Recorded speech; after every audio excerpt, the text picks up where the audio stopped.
Hey y'all, this is Amanda and welcome back to my Texas Zone 8A garden, and today I'm on the front porch and I'm excited to show you how the front porch turned out with its fall and Halloween decorations.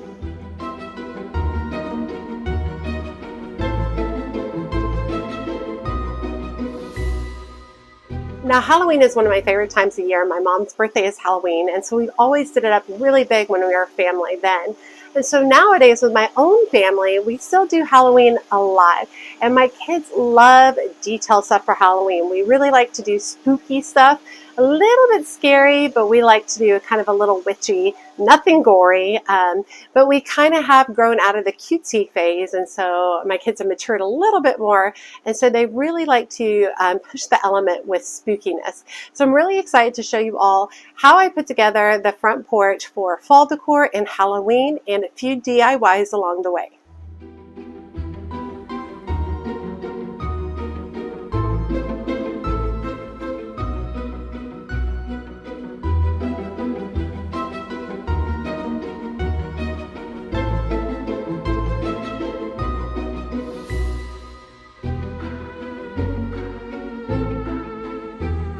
Okay, so we're mostly cleared out. Now, I just capped off the drip lines that I had run to all over the porch.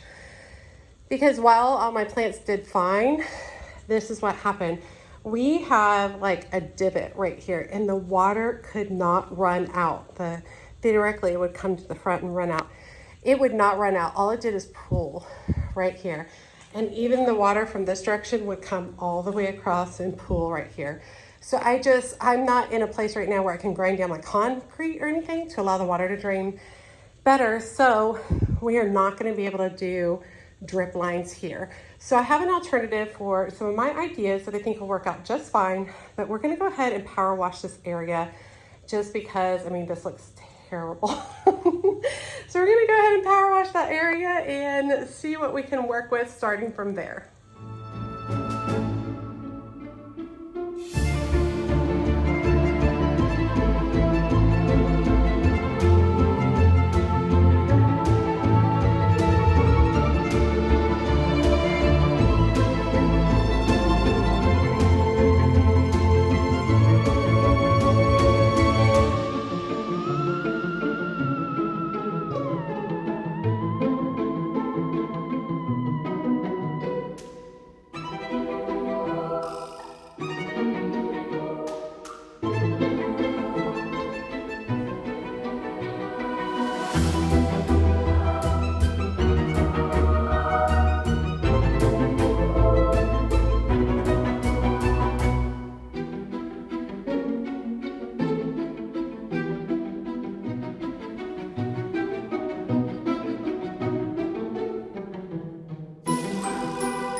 Okay, so this setup did so well this season. It's only recently, in probably the last 3 weeks, that my begonias have really been not looking really well. And I will say I'm getting mealybugs pretty bad on the coleus. So what I'm going to do is I'm actually going to replace the two lower ones, which is some beautiful colored potato vines. And then I'm going to use some dried elements from the garden to fill some of the other containers. So let's go ahead and get this cleaned out.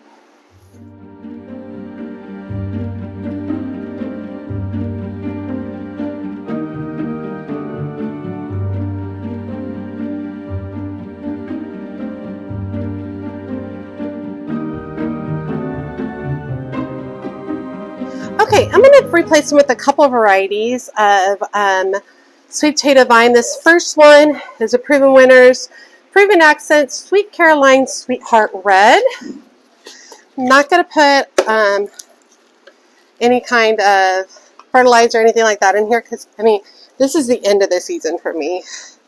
And then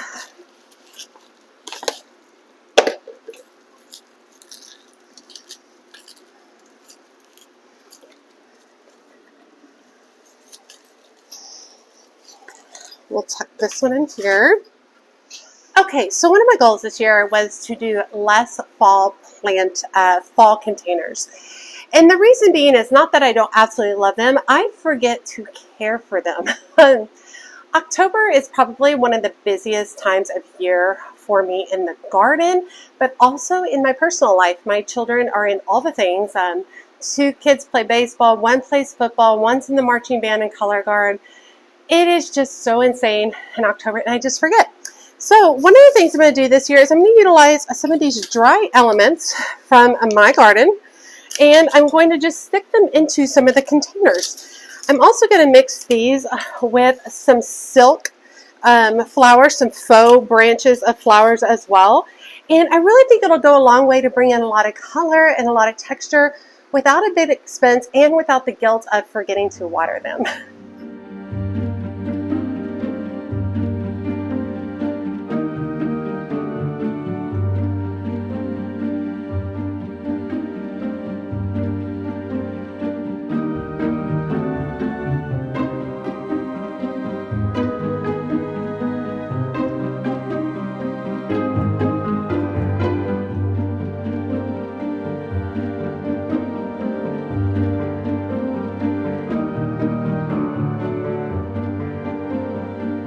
Okay, I'm into it. Let's go take a closer look. What do y'all think? I really like it. We've got the natural sweet potato vines coming this way. And then everything else is silk with the exception of these dried limelight hydrangeas. I think it still ties in really nice with my variegated pittosporum right here. And then also up here I have, this is a Star of Bethlehem and some Diamond Frostiforbia. The Diamond Frostiforbia didn't do so great, but it's still a really pretty look. Definitely love the look of this design. And if I forget to water it, not the end of the world.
Okay, the next project I'm going to work on is the ghosts that I made last year, and these were hot on social media last year. Tons of people were making them, and so when I saw them, I wanted to make them as well because they do utilize some gardening things, which is always fun. And so I'm not going to go through a tutorial on this. I'm just going to go ahead and put them together, but I will link the video that has the full tutorial, where I got everything, how I made it below.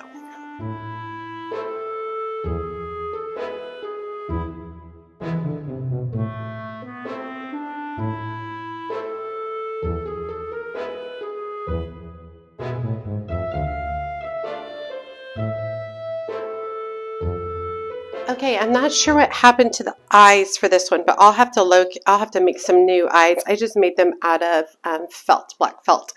I also added the pool noodles in underneath to create some arms. I don't know how that's going to look. We'll turn this on tonight and take a look and see what we think, if we like them or not. Last year I did them without. This year I added them in. I don't know. Let's see. Okay, so this next project, I'm kind of winging it. I want to turn this really large copper container into a bubbling cauldron.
Okay, hope you all enjoyed the tour of the fall and Halloween porch. And I know I say this every time I redo my front porch, but this is my favorite one. So I really love the detail in it. I think it was really fun because I've actually been thinking about the porch for months now, and I was really excited to do it. I was really drawn by this Pinterest idea of taking an old dollhouse and turning it into a haunted house.